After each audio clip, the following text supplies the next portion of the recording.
What does an IT leader do all day anyways? Are you sure you want to know? Okay. Meet Bob. Bob is a CTO in Chicago. So the CEO tells Bob that they're opening 2 new office locations in 2 months. So Bob needs to get them running in 8 weeks. And of course, Bob is already drowning in a sea of other projects. He's already got to manage all the IT infrastructure, the software applications, including the patches and updates, networks, disaster recovery, servers, the PCs, the security, mobility, remote workers, as well as working through all the various contracts. Now he's got to duplicate all this around 2 new locations. Fast. Oh yeah, the boss says he wants Bob to start looking at cloud solutions because he read something interesting about cloud on LinkedIn. Bob finds out his current vendor doesn't provide service in one of the new locations. He doesn't know who operates in Dallas, so Bob researches it for 2 weeks and finds 7 potential vendors.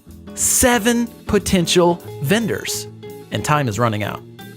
Of course, he already knows the carrier sales reps will make promises they can't keep because they have targets to meet. I mean, they're salespeople, right? One sales rep tells Bob that his company can have them up and running in a week if he signs the contract that day. And another tells him 2 months, and then everything in between. Who does Bob believe?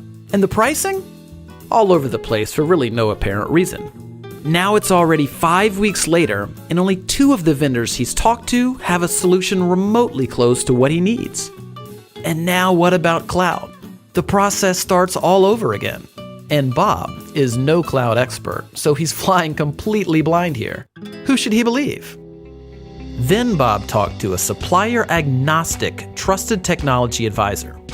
They're a third-party neutral company that operates as a telecom and cloud solutions agency, like a consultant and a broker combined. But they're much better than that. I'll tell you about that in a second. You see, the right trusted technology advisor already knows the strengths and weaknesses of every carrier and supplier in the country. They know which suppliers can fit the needs of Bob's industry, his locations, and his company's unique systems and strategies. Better yet, instead of sitting on the other side of the table during strategy discussions, this cloud and telecom technology advisor sits on the same side of the table as Bob, like a true partnership should. The advisor doesn't have sales targets to hit with suppliers because of their affiliation with a technology services distributor.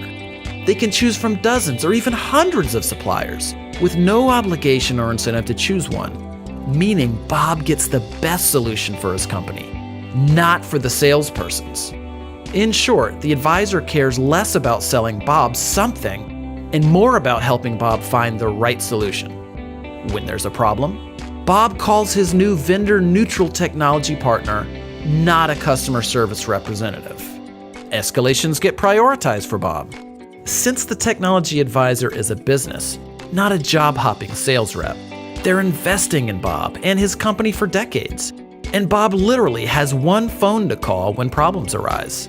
That's total accountability before, during, and after the implementation. But that's not even the best part. You see, whatever supplier and solution that Bob and his technology advisor decide on, his advisor will negotiate rates with the supplier that are the same or better than Bob would get by going direct. And get this, Bob doesn't have to pay the advisor anything for doing all of this work. Zero.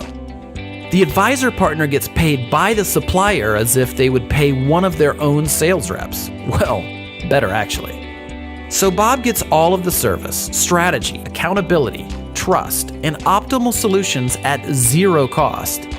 And because the advisor is invested in a long-term relationship with Bob, something that their own business success depends on, this means they're more accountable to Bob. So everybody wins, including the supplier who gets more business without having to manage salespeople. It's how business is evolving in IT and telecom.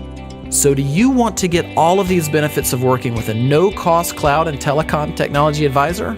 Call us today and let's get started.